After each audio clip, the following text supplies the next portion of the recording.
Hello, I am Minecraft Phenom 08, and this is episode 33 in my Automate Everything Minecraft series. In today's episode, I am going to upgrade my power system for my main base here, and I'm going to add a little bit more auto-crafting capabilities to my Applied Energistics system.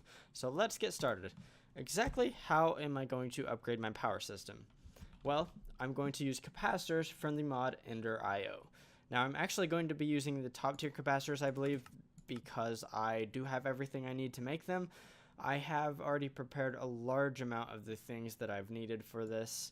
However, I do need to autocraft some of the gold and some of the vibrant alloy nuggets, but these shouldn't actually take very long, and the gold shouldn't take too long either. So let's get started on that, and this system should be able to fly pretty well. So while that's going, one thing we can do is we can start working on the other thing I'm going to be doing in this episode, which is some additional auto crafting. So for that, I'm actually going to need 4 magma crucibles, and I am also going to need some conversion kits. I'm going to need 8 of these. I'm going to need 4 fluid transposers as well, and I'm not sure if I have those automated. I do not. So let's go ahead and dial up that recipe, and then we can make 4 of those. So 4, that shouldn't take but just a second. And then we will also need some augments to speed these guys up. So let's grab those. We are going to need some export buses. So I'm going to set this system up differently than I've done in the past. I have done these automations that I've done, or I'm about to do, in my series in which I got a billion iron ingots. But anyways, I'm going to do it a little bit differently here. We are going to set up some auto crafting for some things that need the fluid transposer and magma crucible combo, such as the impulse item duct. And let's just take a look at the recipe real quick if I can't find the version I want. Impulse item duct. Okay, so how you make this is you take an item duct and you throw it in a fluid transposer with energized glowstone. So basically, we're going to be doing a bunch of crafting like this today, and I have an area set up to where hopefully I can get all of this set up. I just remembered I also need some fluid duct here, so let's grab some of the best fluid duct we can make, which is the super laminar version. It is hardened glass, bronze, and hardened fluid duct, and we should have everything we need for that to be able to make some of those. So let's also throw this in the system, and then we will need 4, I believe. And I don't think I will need any servos with this, but I could be wrong about that. I do need some covered cable though. I think any color should do. I think it's orange is what I've been using for. Okay, whoa, so why is there a zombie down here? Okay, so I don't know if you've noticed, but I have set up some vibrant capacitors right here where I had an energy cell in this block before. I have also tuned it to show the input and output, and you do that by using a wrench or a crescent hammer and just right-clicking away, and then eventually get to this. And if you have 2 of them on top of each other, 2 of those screens, then it produces a combined, it shows the input and the output. So that is how I have these set up, and I do have some spots for the auto crafting I'm going to be doing today. So first off, I'm going to run some covered cable right above here. I'm going to throw some export buses right here. Now the things that we're going to be exporting are liquid or ender, something to produce liquid ender, I should say. So hey, produce liquid ender in a magma crucible. There are a few different things. We can use ender pearls, we can use resonant endstone, resonant clathrate, or some endearing drops. I'm going to be using this because I have plenty of resonant endstone, so let's grab that. Yeah, I have a lot of it, and I have no real use for it, so we're going to be using it in these magma crucibles. We also have some redstone, which is some destabilized redstone ore, which produces destabilized redstone. And let's just find that recipe real fast. It's right here. So it produces 1 bucket each for each block. And then we need something for glowstone. So let's see what we can do for that. So we can use glowstone or glowstone dust. We will have the dust handy, so let's do that. And then additionally, I need gelid cryothium as the last spot. So we make gelid cryothium with cryothium dust, which is made like so. I do have the auto crafting recipe set up for this. So what I'm actually gonna have to, I do not actually have that set up. Whoops, that's a fumble. Anyways, what I can do about that is go up here and actually set up that recipe. I do have, and I don't know why I did that. So let's type in gelid cryothium. Oh, duh, it's because I do have it set up. I'm a moron. It's because it's cryothium dust becomes gelid cryothium. My bad. Anyways, so I will need some of this to be exported. And then let's grab a crafting card because I will need that for the gelid cryothium. To make gelid cryothium, or cryothium dust, I should say, we need some bliss powder, snowballs, and redstone. Now I do have a decent amount of the bliss powder. I'm not sure how many snowballs I have.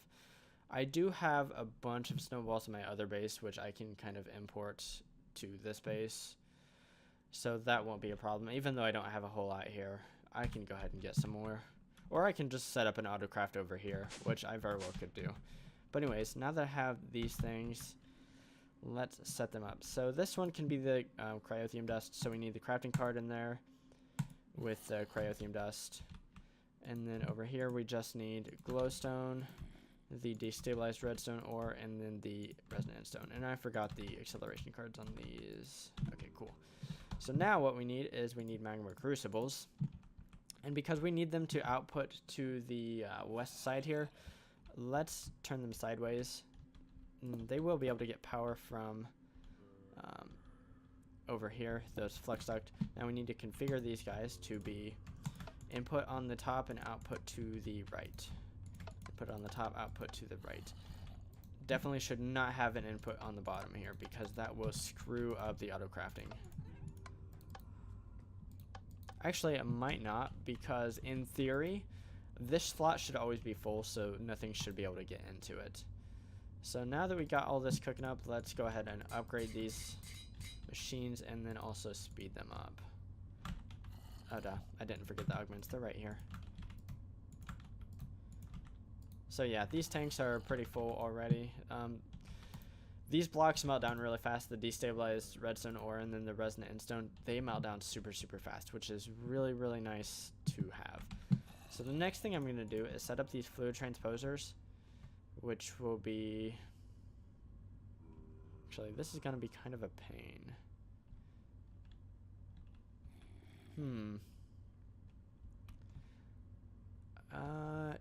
You know what, can I access back here? I can.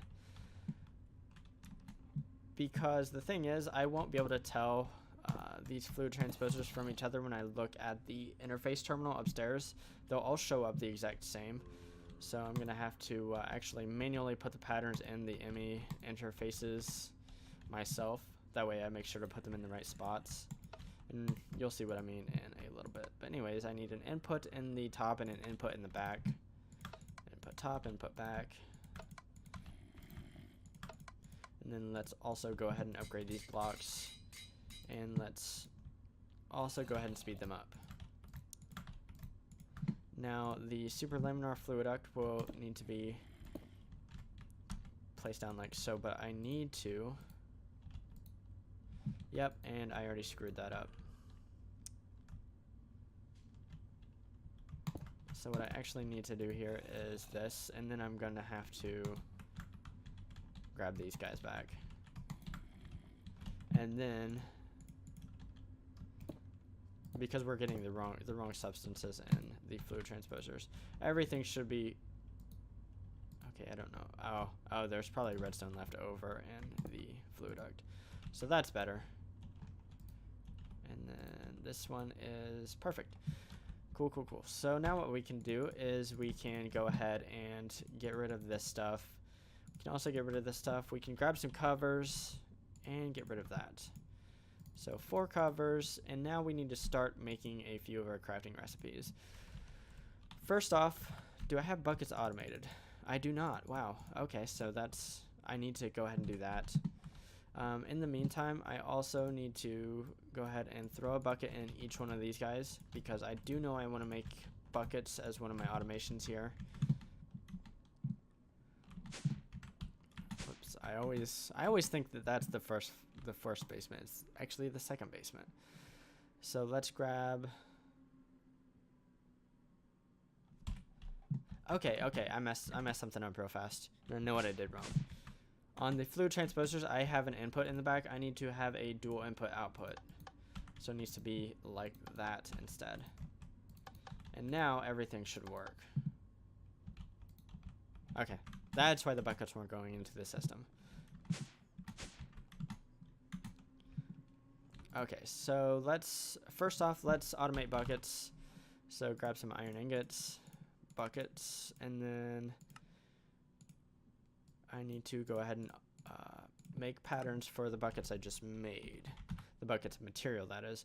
So one is destabilized redstone, one's glowstone, one is gelid cryothium, and then the other is ender. I don't know why I did that. Anyways, so now what I can do is throw this bucket in here somewhere, and then we can throw these buckets where they go in here. And like I said, I need to make sure to throw the patterns in the right places. So okay, so this one's the ender one. This one is the redstone one. This one is the glowstone. And this one is the gelid cryothium. Cool. So let's test this out real fast. Let's say I need some ender. So yeah, make 100 buckets of this. Oh my goodness, that's fast. Wow, that's a lot faster than I anticipated. Anyways, so that's good to know. I basically have these things almost on demand. Especially the ender and the redstone, because they just go super fast. Oh, I forgot to mention, I set up a bunch of compactors, and these just basically make plates.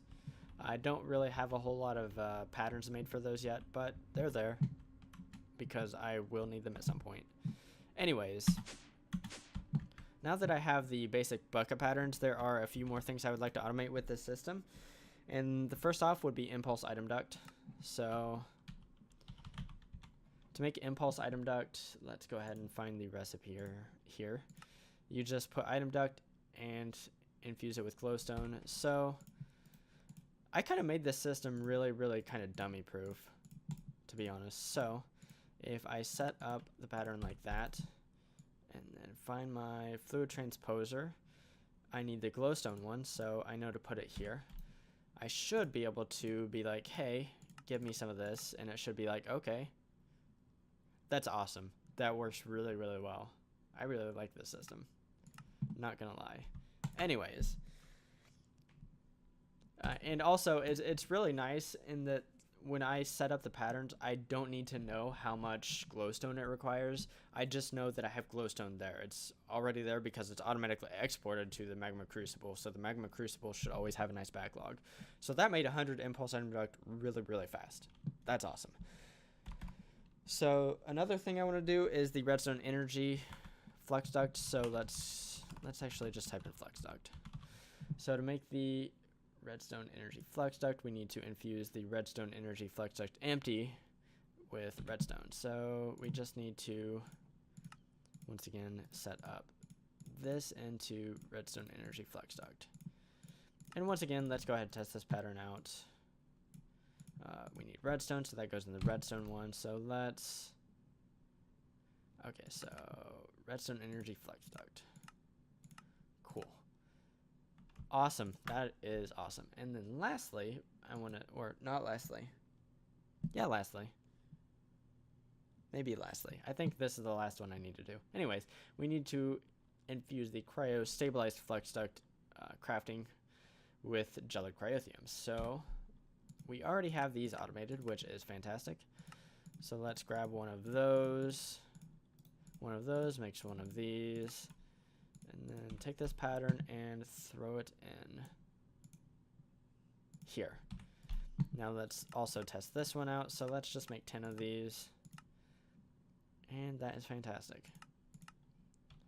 Awesome, awesome, awesome. So let's see if our capacitors are done that I attempted to make at the beginning of the episode, and they are fantastic. So what I'm going to do is I'm actually going, let's go down to the basement first, underneath the roads, and I have cryo-stabilized flux duct all along the center underneath my road. I'm going to replace all of this with capacitors. But the first thing I want to replace is the cryo-stabilized flux duct that connects all of these turbines. So let's go up here. Let's go in here. Let's move my inventory around a little bit. Let's eat. And then let's get rid of all this.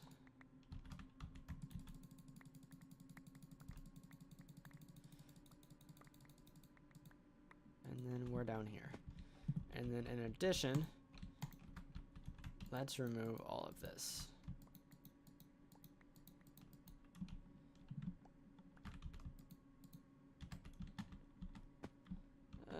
Can I reach it? I can. Cool. So let's get placing the vibrant capacitors.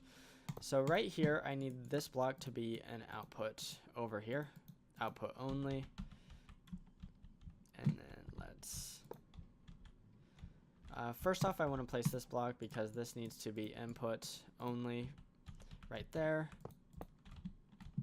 And then let's go ahead and do that. And once again, I want to place this block first. That way I can go ahead and set this up to be input and input. Same thing here. So basically, this is going to be a giant battery. A very giant battery. That my entire system, my entire energy system, anything that's connected to the energy system will be attached to. And this will have its perks, as we'll see once I finally actually get it all set up. So this is the top, so I don't need to run them. You know what? Just for the sake of uniformity, I am going to run it all the way up. And because I do not like this, I am going to change all of it to be blank, and the bottom two show... Actually, let's do these torches. You know what? You know what? Let's move this torch. And do that.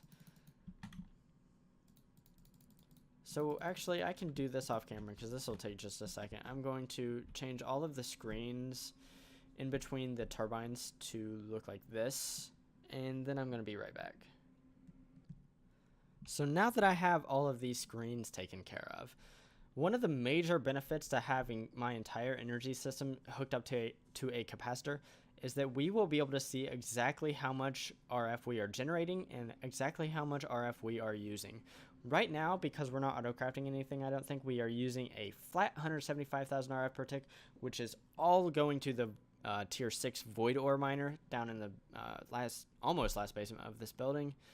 So let's go ahead and auto-craft something real fast, and we should see that 175,000 number change. So let's make some more impulse item duct. It's something that I know I'm going to need more of in the future, so might as well make a bunch of it. And let's see, this number should change, theoretically. No. Okay, so I screwed up when I said that, because the rest of the energy system isn't even hooked up yet. Whoops. So, where? Okay, here is where I need to hook up my capacitor. So what I need to do is grab some more capacitor blocks and run it this way. Let's see here. And I think I'm gonna run it like this. So one thing I do need to do is, and I kind of forgot, I need to take out all of the flux duct underneath the roads here. So I'm gonna do that off camera real fast, and then I'm gonna be right back. Now I have all of the flux duct removed. What we are going to be doing is pretty simple. We're just going to be running this capacitor exactly where I had that flux duct. So let's get started on that. And I am going to be shift clicking. Okay, why? Okay. I was just outside the hitbox apparently.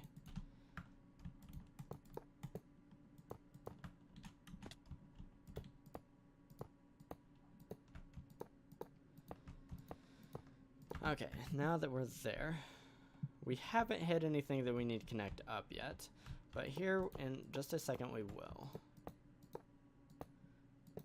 Okay, so this right here we need to connect up with some cryo-stabilized flux duct. I actually removed one of the flux ducts because what we need to do is we need to dedicate this to be an output. And I don't know why I did that. This needs to be flux duct actually, so let's grab some flux duct. And then now that that is connected, let's continue.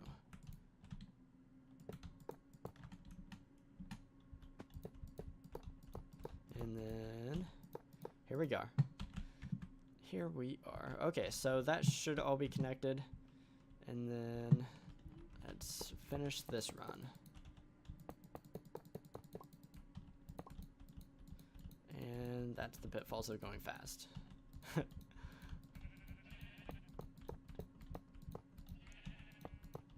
Okay, so let's go ahead and set these up as outputs. And I will basically be using the same thing to hook up anything new to this capacitor. So now that all of that is running, let's actually go in here and see what the power draw is. So I forgot I also have a spawner running. So right now I'm actually drawing a little bit more power than I can produce. And I'm not sure if that's actually because I'm auto-crafting stuff or if it's just I'm actually trying to draw more power than I can produce at this point. Because I'd actually like to be kind of on the other side of things. So let's see. Let's make sure all of the turbines are hooked up. I could also whip out my cell phone and do some math to see theoretically how much I should be producing, but this is probably just faster. Okay, we're already on the 4th story. It looks like all of the turbines are empty as far as their energy buffer, which means the capacitor is getting the power. Okay, okay. So now we are underneath. I think what was happening is that the some of the energy cells for my spawner system had run down quite a bit, and so I was just replenishing all of the lost energy in the energy cells. So it looks like we are in the positive right now, which means this thing should slowly fill up, which should give me a nice buffer should something go wrong with my energy system, or for any reason I decide that I need to pull a little bit more power for a short amount of time. So I mean, that is pretty nifty. I think this is a pretty good wrapping up point for the episode. So in today's episode, I built this giant capacitor, which will serve as a battery and a hub for my entire power system for this base over here, other than the dedicated power system for my Applied Energistics system. But I mean to keep that separate, and that is on purpose. And then I also set up some awesome auto crafting down here in the second basement, and this should provide me with some awesome things that I can auto-craft now, like the Cryo-Stabilized flux duct and impulse item duct, among other things like buckets of ender and redstone and glowstone and gelid cryothium. Anyways, if you liked today's episode, give it a like. If you enjoy watching automation in Minecraft, you should probably subscribe to my channel because that's kind of what I do. Signing off, I am Minecraft Phenom 08, and I will see you next time.